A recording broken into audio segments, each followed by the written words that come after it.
I got lucky on the timing of that 30K. At least I was up by Genie Station, so it was more or less just a momentary distraction. That happens a lot, what with this being an alpha and server and connection stability being a tenuous thing. I came to the Platinum Bay at Genie Point because I was curious what they might have here. It turns out, not much that I'm interested in. As for Q drives, there's nothing here equaling the Jaeger. There's a decent selection of coolers, but none of these appeal to me. Same for the power plants. The dual maelstroms in the Vanguard put out a lot of juice, but they're not particularly low signature. There's nothing here that's better in the size 2 profile. The shield generator offerings aren't anything special either. By the shoulder of Orion, a secure shield? I don't remember those from tech school all those years ago in the trainer Vanguards. Well, looks like I'm going to have to head to Hurston and see what I can find there. Launch complete. A couple minutes later, I'm on my way.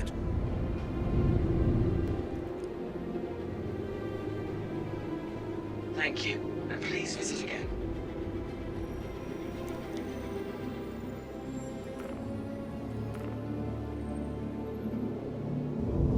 Quantum travel initiated.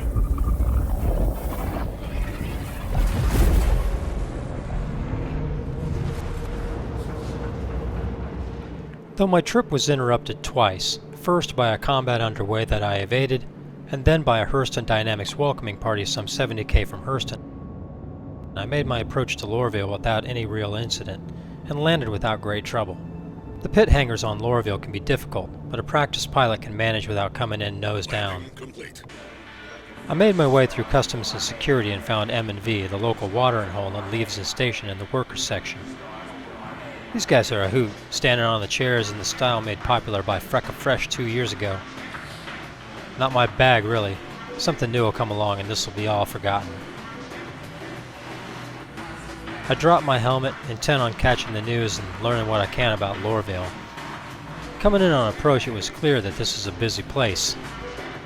Once through security and into the workers sector, I saw it's kept up only marginally better than Grimhex. Everything's not all well and good in the holy city of Lorville, shrine to weapons manufacturing.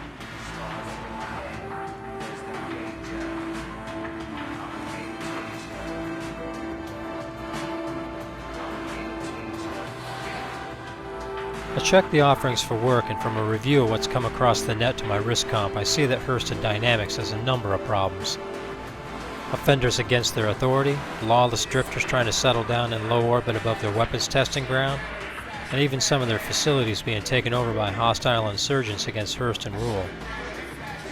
On my way here, I must have walked past a dozen or more security guards armed with energy rifles and armored like they were about to board a ship. It's a little strong for herding drunks on a rowdy weekend night. Definitely some food for thought. After a little while taking in the scene, I find myself wanting to get back out into the black. I still haven't got the credits I need to go looking for a weapon upgrade to the Revenant. I make for space, and by the time I get into the black, my mind is clear. I'll go ahead and take Hurston Dynamics up on their offer to pay me 5K to roust out the drifters trying to set up shop in the rock piles and scrap yards left in low Aberdeen orbit. People gotta have a place to be, but the Empire needs weapons.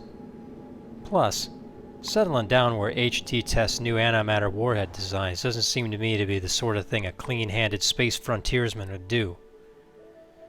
There might be more to this than just HD's side of the story, but when it comes to armaments production in an era of human space being surrounded by competition, call me a law and order sort of guy. I arrive at the rendezvous point in good time and get my mission brief. Quick outline of how this is going to work. I send you the patrol points. You check out each of those points while I monitor from here. Anyone takes a shot, you handle it. Well, hell, don't let on more than you have to. That's about the shortest mission brief I've ever had, but it'll do the trick.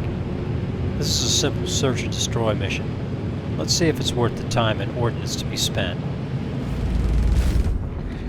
I come into the first patrol point, sort out the larger of the two hostiles for immediate attention, and this Cutlass pilot decides to go head-to-head against me. Not the best plan. Proximity alert. And then, no surprise to anyone who knows what a pig the Vanguard can be against light fighters, the Buccaneer proves to be the bigger hassle. He didn't have the sense to cut and run, but he makes a good game of it. Well, he can't shoot for doodly squat. The fact that he can't hit a mediocre pilot like me, when I'm not even trying to evade, lets me onto the suspicion I'm dealing with amateurs. The truth of the matter is that the AI in 3.8.0 is nothing really that special. Yeah. When? Soon. Maybe. But if it's anything like the AI I've seen in other games, it'll go from being potato dirt stupid to being aimbot Terminator no mercy, in the blink of an eye, so I don't know. You gotta be careful what you wish for. Alright, I want to draw attention to this. Watch up in the upper right hand corner. See how I got this Buccaneer shields down? Keep looking. Huh, that's strange.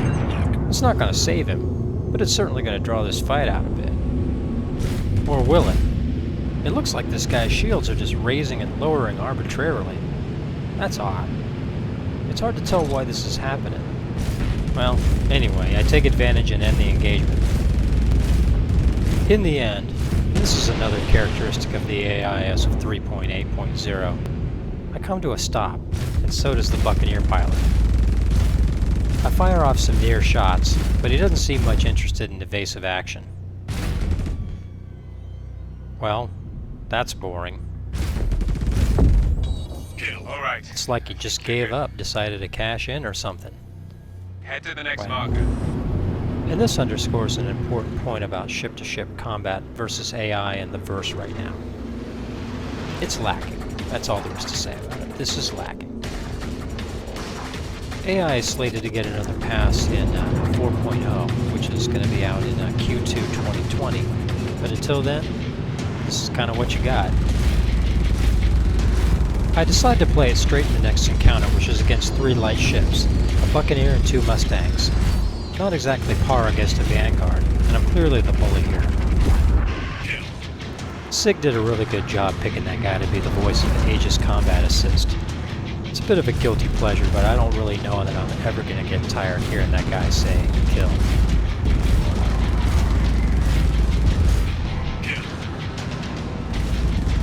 I take the opportunity to try out the rotary cannon as a gimbaled weapon, and it hastens the resolution of these combats. I loose a missile against the last Mustang, just to get it over. Hostiles down. We're good.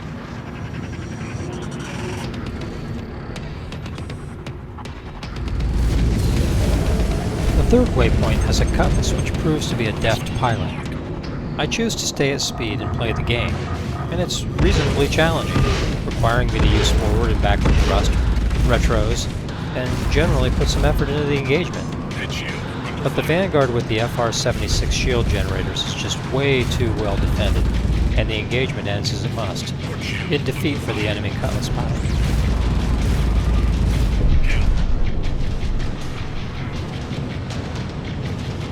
The last encounter is an Origin M50, which is laughably more maneuverable than the Vanguard. So this is one of those things, where if you're against a more maneuverable fighter, you gotta figure out how to decouple, flip and burn, quick retro throttle switch-ups to keep your nose on the target as best you can. Otherwise you'll just never get a firing solution. I'm not going to demonstrate that today. This certainly isn't something to be proud of. It's just exploiting the AI like you can in all games from the first to now.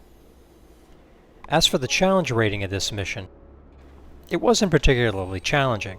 Not with a Vanguard anyway. It was more of a chore. Now, I'm absolutely not for mission design that scales encounters for the forces involved. I much prefer a sandbox approach, where what's there is what's there due to market forces or some overarching control system that keeps track of what's in the verse. To turn over encounter design to some kind of random number generator or to finely tune and curate player experience so that it's never too hot and never too cold sounds like a good idea, but it's weak game design, and I hope SIG stays on the high road with this. In any case, I'm 5,000 credits richer for my hours spent in the verse, and that much closer to achieving my goal of upgrading the weapons on my ship. Next, I'll butt into some mining conflicts for, hopefully, fun and profit. Thanks for joining me. I hope you enjoyed.